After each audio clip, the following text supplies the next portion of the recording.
Derrière ces fenêtres du tribunal de Paris, Mohamed M fait face à un juge d'instruction antiterroriste. Après 96 heures de garde à vue, le voici, accompagné de son jeune frère et d'un cousin, quittant les locaux de la DGSI. Cet après-midi, le procureur national antiterroriste a retracé la chronologie du drame. 20 minutes avant les faits, Mohamed M tourne une vidéo. Il apporte son soutien aux musulmans sans relier directement son acte aux événements récents en Israël. Mohamed M développait sa haine de la France, des Français, de la démocratie et de l'enseignement dont il avait bénéficié dans notre pays. Une haine dont un homme qui se trouvait dans la cour a été témoin. L'assaillant lui aurait dit « Appelle Marianne, appelle ta République ». Selon nos informations, sa mère et sa sœur ont toutes deux décrit l'assaillant comme le membre le plus radicalisé de la famille. Une déclaration d'allégeance à l'État islamique a également été retrouvée dans son téléphone. Une information judiciaire vient donc d'être ouverte pour association de malfaiteurs terroristes, assassinat en lien avec une entreprise terroriste et complicité d'assassinat notamment. 2 autres membres de sa famille sont ce soir déférés. Il est apparu que son jeune frère, mineur âgé de 16 ans, avait pu lui apporter un certain soutien.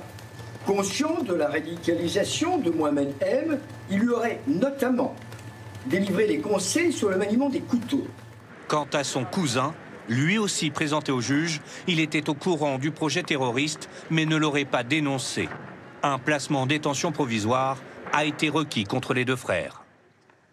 Sachez à ce propos que les policiers qui sont intervenus à l'intérieur du lycée Gambetta d'Arras vendredi pour maîtriser l'assaillant seront bientôt décorés par Emmanuel Macron. À la suite de cette attaque terroriste, le gouvernement s'est engagé à réétudier de très près la situation des étrangers qui font l'apologie de l'islam radical. Parmi eux, 193 sont en situation irrégulière. Qui sont-ils? Marie Chantret et Guillaume Chiez. C'est un chiffre qui interroge et inquiète. Aujourd'hui, 193 personnes fichées pour radicalisme en situation irrégulière sont en liberté. Mais qui sont précisément ces individus? Selon les autorités, 85 ne seraient plus sur le territoire français. Leur fiche pour radicalisation est inactive, mais elle est conservée dans le cas par exemple où des services de renseignements étrangers auraient besoin d'informations. Il s'agit aussi de s'assurer que ces individus ne reviennent pas en France. Par ailleurs, 87, dont 9 Russes, sous le coup d'une procédure d'expulsion, ont fait des recours devant la justice. Ils ne peuvent donc pas être immédiatement expulsés.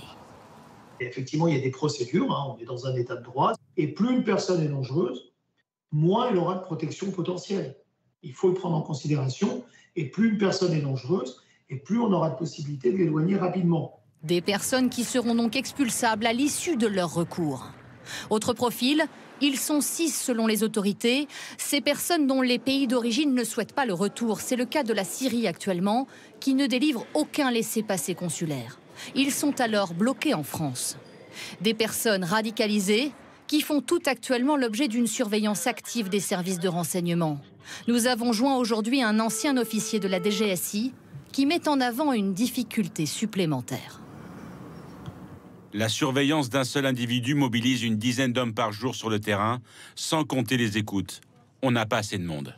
Des services sursollicités, d'autant qu'a été demandé au préfet un examen approfondi des plus de 2800 radicalisés, en situation régulière cette fois-ci.